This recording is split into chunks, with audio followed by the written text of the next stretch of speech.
Friends, क्या हाल चाल है आपके। आई होप सो आप अच्छे होंगे सब।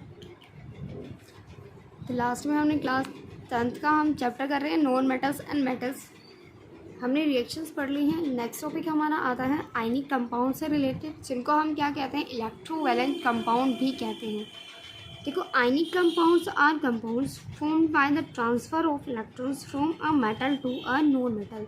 देखो, आयनिक कंपाउंड्स ऐसे कंपाउंड होते हैं जिनके अंदर इलेक्ट्रॉन्स का ट्रांसफ़र होता है, जो हमने अभी पीछे वाले लेक्चर में किया था, ठीक है, to a non metal. Next आता है उसकी प्रॉपर्टीज़ क्या हैं।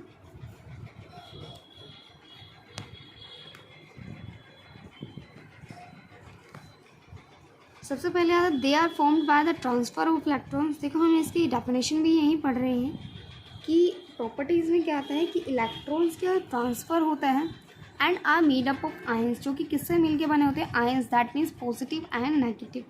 दे आर क्रिस्टलाइन सॉलिड्स, किसकी फॉर्म में होते हैं, क्रिस्टलाइन सॉलिड, यानी पाउडर की फॉर्म में होते हैं। High melting and boiling point होता है।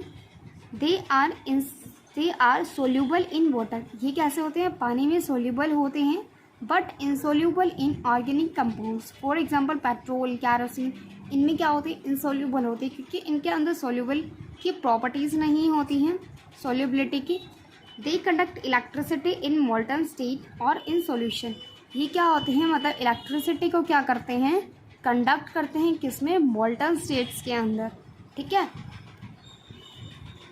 ये आपके जो आ रहे हैं, ये आपके क्लास 10th के मेटल्स एंड नॉन मेटल्स के नोट्स हैं, ठीक है। नेक्स्ट टॉपिक हमारा आता है अकरेंस ऑफ मेटल्स। जो मेटल्स है उनका मतलब ऑरिजिन कहाँ से हुआ है। देखो, कुछ मेटल्स ऐसी होती हैं, some metals like gold, silver, platinum, these are found in the free state in the earth crust. मतलब ये क्या होती हैं, मतलब अर्थ क्रस्ट की लेयर पे ऐसे ही मिल जाती हैं हमें, because they are least reactive. ये क्या है, लीस्ट रिएक्टिव है, ठीक है, रिएक्ट नहीं करती है। Most metals are found is as oxides की फॉर्म में, कार्बोनेट्स की फॉर्म में एंड सल्फाइड की फॉर्म में, ठीक है, या फिर हैलाइड्स की फॉर्म में। अब आता है मिनरल्स क्या होता है। ये आपकी एक टर्म दे रखी है, मिनरल्स, ओर एंड गैंग। ये क्या होती हैं, देखो मिनरल क्या होते हैं, दीज आर द एलिमेंट्स और compounds which occur naturally inside the earth crust. मतलब ऐसे एलिमेंट और कंपाउंड होते हैं जो कि नेचुरली अर्थ क्रस्ट की लेयर पे पाए जाते हैं। नेक्स्ट हमारा आता है और क्या होता है, इसी मिनरल के कंपाउंड्स जो कि एक्सट्रैक्ट किए जाते हैं प्रॉपर्टिवली, मतलब एक तरह से निकाले जाते हैं अलग से, ठीक है, रिफाइनिंग की जाती है। उसके बाद आता है गैंग, जो हमारी इम्प्योरिटी बच जाती है मेटल्स के अंदर, लाइक रॉक पार्टिकल्स हो गए, सैंड पार्टिकल्स होते हैं, उनको हम गैंग कहते हैं, ठीक है। नेक्स्ट हमारा आता है extraction of metals from their ore. मतलब मेटल को हम ओर से अलग कर रहे हैं, हमने ओर पढ़ा था, ओर मतलब रिफाइनिंग करना। Metals are extracted from their ores by the 3 steps. 3 step आते हैं इसके अंदर। सबसे पहले आता है concentration of the ore, reduction of the metal and refining. हम मतलब जो हाईली रिएक्टिव हैं, लेस रिएक्टिव हैं या मिडल रिएक्टिव हैं, उनके बारे में रीड करेंगे कि उनको ओर को निकालने में हम एक्सट्रैक्शन कैसे कर सकते हैं, ठीक है।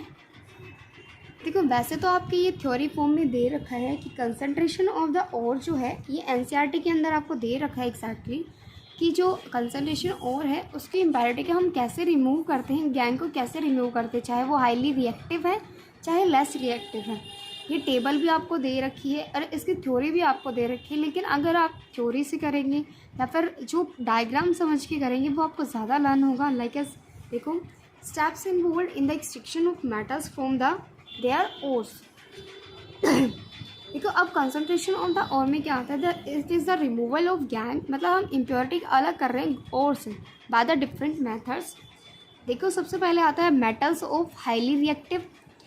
सबसे पहले उसको इलेक्ट्रोलिसिस की जाती है ऑफ मोल्टन ओर। इलेक्ट्रोलिसिस का मतलब है कि आप उसको एक सॉल्यूशन में रख के उसके पास पॉजिटिव और नेगेटिव इलेक्ट्रोड लगा रहे हैं। पॉजिटिव पे क्या है, एनोड पे आपकी इम्प्योरिटीज़ ऐड हो जाती है और कैथोड पे आपके प्योर सब्सटेंस ऐड हो जाती हैं, जिससे प्योर मेटल एक्सट्रैक्ट होकर आपकी आ जाती है। बैटरी लगाई जाती है। ये आपका एक एनसीईआरटी पे पेज दे रखा है, उसमें आपको एग्जैक्टली दे रखा है कि रिफाइनिंग कैसे की जाती है। उसके अंदर आपको एक डायग्राम दे रखा होगा जिसके अंदर एक कॉपर सल्फेट सॉल्यूशन है एक एनोड की बैटरी लगा रखी है, कैथोड मतलब टर्मिनल लगा रखे हैं। कैथोड का मतलब होता है नेगेटिव चार्ज, एनोड मतलब पॉजिटिव चार्ज। इसमें क्या होता है, जो आपको कैथोड होता है उसमें क्या होता है कि आपके जो प्योर मेटल्स है वो आके डिपॉजिट हो जाती है और जो एनोड पे इम्प्योरिटीज आके अटैच हो जाती हैं। ठीक है, तो इलेक्ट्रोलिसिस इस टाइप से हो जाती है। मेटल्स ऑफ मीडियम रिएक्टिविटी, इसके अंदर दो पार्टीशंस होते हैं, सल्फाइड के और भी पाए जाते हैं और कार्बोनेट के भी पाए जाते हैं। ठीक है, जो कार्बोनेट के और है उसको कैल्सिनेशन के थ्रू अलग किया जाता है और जो सल्फाइड के और है उनको रोस्टिंग की जाती है, मतलब रस्टिंग की जाती है सल्फाइड की ओर। उसके बाद उनके ऑक्साइड बनाए जाते हैं, अलग किए जाते हैं दोनों के, फिर मेटल की रिडक्शन की जाती है, उसके बाद रिफाइनिंग की जाती है। ठीक है, अब आते हैं लो रिएक्टिविटी वाले। सेम इसके अंदर कार्बोनेट कंपाउंड नहीं होगा, बाकी रिप्रोसेस वही रहेंगे, रिडक्शन हो जाएगा और रिफाइनिंग की जाएगी। ठीक है, देखो इस टाइप से कोई आपका दे रखा है एक प्रोसेस, रिफाइनिंग कैसे की जाती है। नेक्स्ट टॉपिक हमारा आता है extraction of metals low in the activity series. Metals which are low in the activity series can be reduced to the metal by heating in the presence of oxygen। देखो जिनकी लो activity series होती है उनको हम heating से अलग किया जाता है। For example mercury is obtain from the ore cinnabar, जो मरकरी है वो निकाली जाती है सिनेबार से। HCS जिसका फॉर्मूला होता है, सिनेबार मतलब mercury sulphide. Heating in the presence of oxygen, मतलब हीट किया जाता है प्रेजेंस ऑफ ऑक्सीजन में। When it heated in the presence of oxygen, जब इसको हीट किया जाता है ऑक्सीजन के प्रेजेंस पे, तो फर्स्टली ये कन्वर्ट हो जाती है HgO के अंदर हाइड्रोजन मतलब मरकरी ऑक्साइड की फॉर्म में। एंड फर्दर इसको जब हीट किया जाता है तो ये रिड्यूस हो जाता है ऑक्सीजन और मरकरी बच जाती है। ठीक है, इसी टाइप से इसको अलग किया जाता है। फॉर एग्जाम्पल आप रिएक्शन के थ्रू देख सकते हैं, जब मरकरी सल्फाइड को मतलब ऑक्सीजन के साथ कंबाइंड हीट किया जाता है तो ये ऑक्साइड की फॉर्म में चेंज हो जाता है, और जब HgO यानी ऑक्साइड की फॉर्म में इसको फिर से हीट किया जाता है तो मरकरी अलग हो जाती है, ऑक्साइड की फॉर्म अलग निकल जाते हैं। इसी टाइप से कॉपर की हम सल्फाइड और में करेंगे तो देखो इसी टाइप से कॉपर सल्फाइड को मतलब दोबारा हीटिंग की जाती है जिसके प्रेजेंस में मतलब ऑक्सीजन की प्रेजेंस में, जिससे सल्फाइड के और अलग निकल जाते हैं, तो हमें कॉपर ऐसा ही मिलती है। आप रिएक्शन देख सकते हैं। आपके लिए अच्छा होगा अगर आप इसके साथ नोट्स बना रहे हैं। ठीक है, ये टॉपिक आपके NCERT में एग्जैक्टली क्लियर करके नहीं बता रखे कि extraction of metals in the middle of the activity series. ठीक है, मिडल में रिएक्टिविटी सीरीज कैसी होती है। ठीक है, इसमें सल्फाइड और कार्बोनेट की फॉर्म मिलते हैं। ठीक है, ये मैंने आपको बता दिया। उसके बाद क्या की जाती है, ऑक्साइड्स बनाए जाते हैं। ऑक्साइड्स के बाद क्या किया जाता है, उसके बाद उसकी रिडक्शन की जाती है, रिडक्शन के बाद रिफाइनिंग की जाती है। अब आता है प्रोसेस रोस्टिंग क्या होती है और कैल्सिनेशन क्या होता है। देखो रोस्टिंग क्या हो जाती है, it is the heating of an ore को हम जब हीट करते हैं किसके प्रेजेंस में, ऑक्सीजन के प्रेजेंस में, तो ये क्या है ऑक्सीजन की प्रेजेंस में सल्फाइड और में क्या हो जाते हैं, कन्वर्ट हो जाते हैं ऑक्साइड की फॉर्म में। अब आता है कैल्सिनेशन क्या होता है। कैल्सिनेशन क्या होता है, कार्बोनेट की फॉर्म में होते हैं। ठीक है, एब्सेंस ऑफ ऑक्सीजन, ये किस में किया जाता है, जो कैल्सिनेशन है वो एब्सेंस ऑफ ऑक्सीजन में करवाई जाती है, जो कि सल्फाइड और में क्या हो जाते हैं, कन्वर्ट हो जाते हैं। देखो जिंक को कार्बोनेट की फॉर्म में हम क्या करवा रहे हैं, इन द एब्सेंस ऑफ, हमने इसके साथ ऑक्सीजन अटैच नहीं की तो ये जिंक ऑक्साइड बन गए हैं और कार्बन डाइऑक्साइड फॉर्म अलग हो जाती है। ठीक है, नेक्स्ट टॉपिक हमारा आता है, देखो इसी के अंदर क्या था कि जब जिंक ऑक्साइड को हम फर्दर रिविजन मतलब हीट करेंगे कार्बन की उससे प्रेजेंस में, तो ये क्या है, कार्बन ऑक्साइड कार्बन मोनोऑक्साइड अलग हो जाती हैं। ठीक है, और जिंक अलग हो जाएगी। नेक्स्ट टॉपिक हमारा आता है थर्मेट रिएक्शन, मतलब जो in the presence of heating effect में की जाती है। देखो थर्मेट रिएक्शन क्या होता है, sometimes reactive metals like sodium, calcium, aluminium are use to reducing agent, मतलब किसी मतलब मेटल्स को रिड्यूस करने के लिए यूज़ किए जाते हैं तो वो बनाते हैं ऑक्साइड की फॉर्म में। For example manganese oxide aluminium के साथ रिएक्ट करवाते हैं तो मैंगनीज अलग निकल जाता है और एल्यूमिनियम ऑक्साइड के साथ क्या किए जाते हैं, देखो मैग्नीज जो है वो क्या हो गया, मैग्नीशियम नहीं है, ये मैंगनीज है, ठीक है। तो ये क्या होते हैं, रिड्यूस हो जाते हैं और एल्यूमिनियम ऑक्साइड की फॉर्म में हीटिंग इफेक्ट बाहर निकल जाती है, हीट अलग निकल रही है, इसे हम क्या कहते हैं, थर्मल रिएक्शन कहते हैं। The reaction between metal of oxide and aluminium is highly exothermic, that means heat क्या हो रही है, इवॉल्व, मतलब एक तरह से रिलीज हो रही है। And the metals are obtained in the molten state, such reactions are called as thermic reactions. The reaction between iron oxides and aluminum produces molten iron.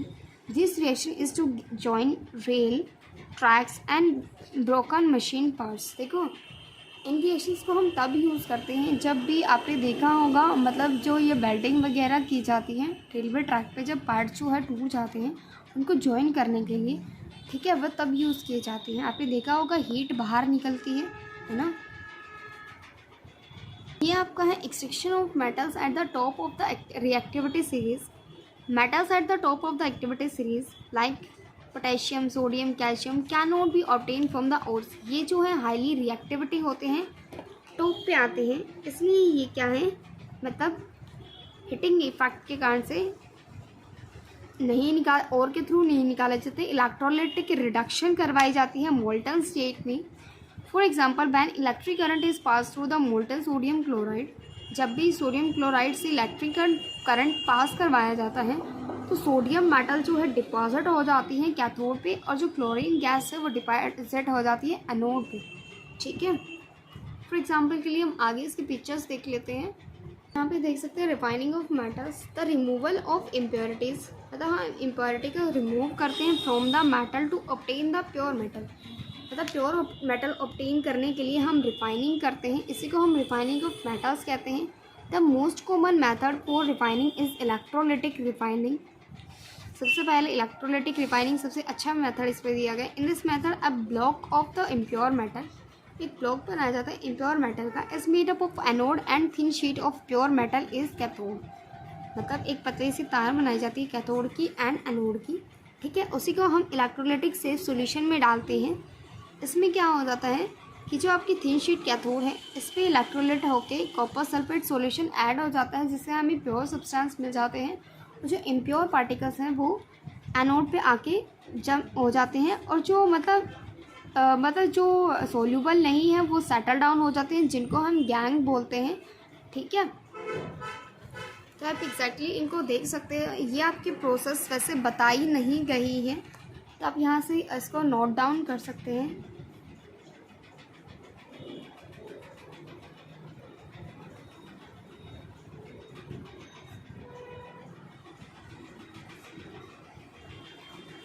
Next हम इसकी पिक्चर देख लेते हैं एक बार। इसको देखिए आप, रिफाइनिंग ऑफ मेटल्स, इस टाइप से इम्प्योरिटी दिखाई दे रही है आपको। ये इम्प्योर कॉपर एनोड है जहाँ यहाँ पे जम जाते हैं, ये प्योर कॉपर है, ये कॉपर सल्फेट सॉल्यूशन है CuSO4 का, ये पॉजिटिव टर्मिनल, ये नेगेटिव टर्मिनल, इनको बैटरी से अटैच करवाया जाता है और करंट पास करवाया जाता है। नेक्स्ट हमारा टॉपिक आता है corrosion. It is the damage cause to metals due to the reaction of metals with oxygen, moisture, carbon dioxide. देखो कोरोजन क्या होता है कि मतलब मेटल्स का मतलब नुकसान करना, एक तरह से डैमेज होना मॉइस्चराइजेशन के कारण से, कार्बन डाइऑक्साइड के कारण से। For example brown coating of rust, देखो हम आयरन पे देखते हैं, कभी लोहे पे देखा होगा जंग लग जाता है ना, उस पर क्या होता है, या तो हम क्या करते हैं ब्लैक कोटिंग की जाती है, या फिर जिंक की गैल्वेनाइजेशन या फिर अलॉइंग मेथड किया जाता है, जिससे क्या हो उनकी जो एक लेयर, देखो आपने कभी देखा होगा लोहे वगैरह के गेट पर पेंट वगैरह किया जाता है, इसलिए किया जाता है क्योंकि हमारे जो एयर है उसके अंदर क्या हो जाता है कि आयरन बहुत ज़्यादा रिएक्ट कर जाती है, बहुत जल्दी रिएक्ट कर जाती है, इसलिए उसके एक लेयर चढ़ाई जाती है ताकि वो इजीली उसको रिएक्ट ना कर सके और लेयर ना चढ़े, ताकि वो ख़राब ना हो। क्योंकि अगर आप लोहे को ऐसे ही छोड़ देते हो, अगर वो वाटर के साथ या फिर ऑक्सीजन के साथ कंबाइन हो जाता है तो वो जल्दी जल्दी से धीरे धीरे उसके जो पार्टिकल्स हैं धीरे धीरे डिस्ट्रॉय होने लग जाते हैं, ठीक है। अब देखो हम प्रिवेंशन कैसे कर सकते हैं कोरोजन का, ऑयल एंड ग्रीस लगा के apply paint and by galvanization. Galvanization क्या होती है, जिंक मेटल की एक क्या की जाती है, कोटिंग की जाती है, जिसके कारण से हम उसको बचा सकते हैं। By tinning coating with tin, by electroplating भी की जाती है, जिससे लेस रिएक्टिव मेटल क्रोमियम को क्या की जाती है, कोटिंग की जाती है। बाय एलोइंग, मतलब उनको एलोए बनाया जाता है। अब एलोए क्या होता है, ये होमोजीनियस मिक्सचर होता है मेटल विद नॉन मेटल का, ठीक है। For example steel, iron, copper, stainless steel, iron हो गया, कॉपर, कोबाल्ट, निकल, देखो ब्रास हो गया है, ब्रोंज हो गया है, सोल्डर हो गया है। ये है जो मतलब जो ब्रास है वो कॉपर और जिंक से मिलके बना होता है, और जो ब्रोंज है वो कॉपर और टिन से। सोल्डर जो होता है ये लेड से और टिन से मिलके बना होता है, जो कि वेल्डिंग वगैरह में यूज़ किया जाता है, ठीक है। For example if one of the metals is an alloy, अगर फॉर एग्जाम्पल एक मेटल कोई भी एलोए है, for example is mercury, it is called amalgam. इसको हम क्या कहेंगे, फॉर एग्जाम्पल हम मतलब कभी कटिंग के लिए यूज़ की जाती है, अगर उसमें कोई भी एक मेटल मरकरी है, दैट मीन्स उसको हम क्या बोलेंगे, अमलगम बोलते हैं, ठीक है। मैं आपको एग्जांपल दिखा देती हूँ कुछ कोरोजन से रिलेटेड, कि आपको पिक्चर में दिखाई दे रहे होंगे। कोरोजन के एग्जांपल देखो, ये जिंक मतलब लोहे की चीज़ें हैं, ये चेन दिखाई दे रही होगी आपको, ठीक है। ऐसा मतलब सोचना है काजू है, ये चेन होती है ना, मोटे मोटी चेन होती हैं, ठीक है। ये देखो plating, putting, journal corrosion, stress corrosion में भी आपको क्लियरली ना दिखाई दी है।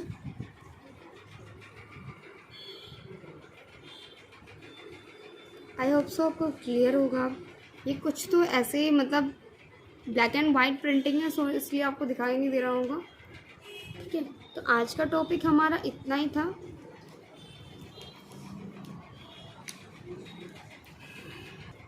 If you like the video then like, share and subscribe. So दोस्तों, जिन्होंने अभी तक मेटल्स नॉन मेटल्स के चैप्टर के नोट्स नहीं बनाए हैं, तो आप यहाँ से बना सकते हैं। And please subscribe my channel. Thank you.